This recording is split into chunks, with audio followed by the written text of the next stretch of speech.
ọ̀rọ̀ ọ̀ọ́dúnrún bílíọ̀nù náírà 300 billion naira tí wọ́n ní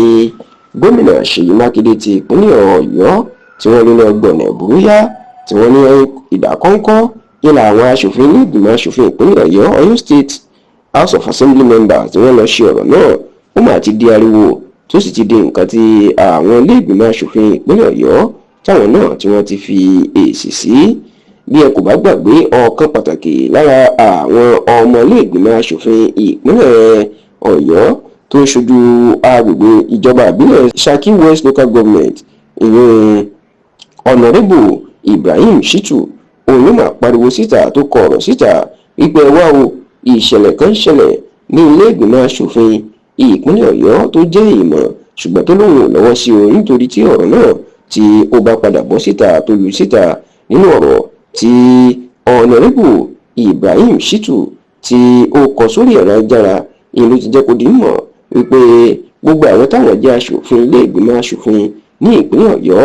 àwọn ti gba ìsinmi láti ọjọ́ tó gbẹ̀yìn oṣù keje tó sì ní ọjọ́ 14 oṣù kẹsàn-án làwọn yóò tó wọlé iṣẹ́ padà ìyẹn July 31st to September 16th ó ní ìní ìsinmi àwọn náà ṣùgbọ́n ó ní kàyéfì ló jẹ́ wípé láàrin ọjọ́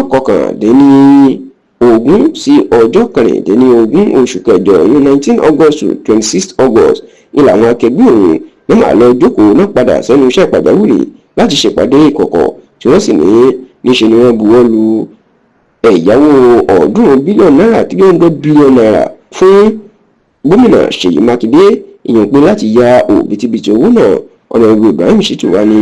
ọwọ́ òun rẹ̀ lókè funfun nẹ́nẹ́ òun kò mọ nǹkan kan nípa ẹ̀ nítorí pé òun ò mọ ìdí tí gómìnà Ṣèyí Mákindé fi ń yáwó ó ní lásìkò yìí owó tí ó ń wọlé sí ìjọba ìpínlẹ̀ Ọ̀yọ́ lọ́wọ́ láti ìjọba àpapọ̀ ó lè ti lé ní ìlọ́po ó ní síbẹ̀ Ṣèyí Mákindé sì ń yá owó kiri tó sì lóun ò mọ ìdí tó fẹ́ fi òbítíbitì owó yìí tó fẹ́ ṣe. Nígbà tí ọ̀rọ̀ yìí di ariwo ńlá tó di èyí tí àwọn èèyàn tó ń kọ hà sí táwọn alátakò tí wọ́n sì ń sọ̀rọ̀ sí Ṣèyí Mákindé pé àṣírí ẹ̀ tú òun ní ilé ìgbìmọ̀ aṣòfin ìpínlẹ̀ Ọ̀yọ́ náà fàtẹ̀jáde síta nínú àtẹ̀jáde tí olórí ọmọ ẹgbẹ́ tó pọ̀ jù majority leader of the Ọ̀yọ́ State House of Assembly Honourable Sunday Adédoyin àti alága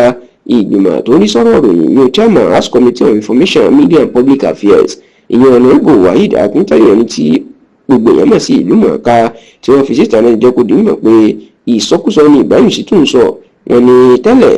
ó jẹ́ aṣòfin tí kì í ṣe nǹkan nílé ìgbìmọ̀ aṣòfin wọ́n ní kì í wá sí ìjókòó báwọn bá sì fẹ́ ṣe nǹkan pàtàkì wọ́n ní ò ní yọjú kódà wọ́n ló kàn gbowó sápò ni kò sí nǹkan ẹyọ kan tó gbéṣe fún àwọn èèyàn rí wọ́n ní kò mú àbá kan wá rí kò sì ṣòfin ẹyọ kan báyìí rí ṣùgbọ́n tó ló wáyé àwọn lẹ́nu pé ẹni tí kì í wá sí pàdé tí ò mọ nǹkan kan inú wa ló ń sọ ìsọkúsọ. Wọ́n wá jẹ́ kó dì í mọ̀ pé ẹ̀yàwó tí wọ́n ń sọ rẹ̀ ó ní òun ṣe nǹkan tuntun. Wọ́n ní ilé ìfowópamọ́ United Bank of Africa UBA ti ìjọba ìpínlẹ̀ Ọ̀yọ́ tí wọ́n ti jọ ní àwọn iṣẹ́ kan tó ń jọ ṣe inú wọn fẹ́ fi bílíọ̀nù 49 149 billion naira iná fẹ́ fi owó tí Ibrahim Shittu tí ó ń sọ iná fẹ́ fi fún láti jọ ṣe àwọn àjọṣepọ̀ tó wà láàrin àwọn àti ìpínlẹ̀ Ọ̀yọ́ tó sì ní bílíọ̀nù 51 náírà 151 billion naira tó kù ìní Ṣèyí Mákindé fẹ́ fi ṣe àwọn àgbàṣe iṣẹ́ míì ìyẹn àwọn àkànṣe iṣẹ́. Ṣáà onígbà táwọn ń sọ̀rọ̀ ẹgbẹ́ òṣèlú APC nípasẹ̀ agbẹnusọ wọn ọ̀gbẹ́ni Ọláwálé Dáre wọ́n jẹ́ kó di mọ̀ wípé ìjọba Ṣèyí Mákindé ìjọba oníjìbìtì tó ti fẹ́ kó ìpínlẹ̀ Ọ̀yọ́ sí wàhálà ni. Ọláwálé Dáre jẹ́ kó di mọ̀ wípé ṣèbí nínú oṣù kẹta ọdún yìí ní ti Ṣèyí Mákindé yá bílíọ̀nù 200 billion naira 200 billion naira wọ́n ló tó yá 150 billion naira 110 billion naira lóṣù kẹjọ ọdún yìí wọ́n ní kí ló dé tó fẹ́ yá 300 bílíọ̀nù 300 billion wọ́n ní àjẹpọ̀ nǹkan kan ṣẹlẹ̀ tó sì ní bó ṣe wá tó jẹ́ pé kọ̀rọ̀ ní kọ̀kọ̀ làwọn aṣòfin ni wọ́n lọ ń ṣèpàdé tó ń buwọ́ lu ẹ̀yáwó náà. Ó ní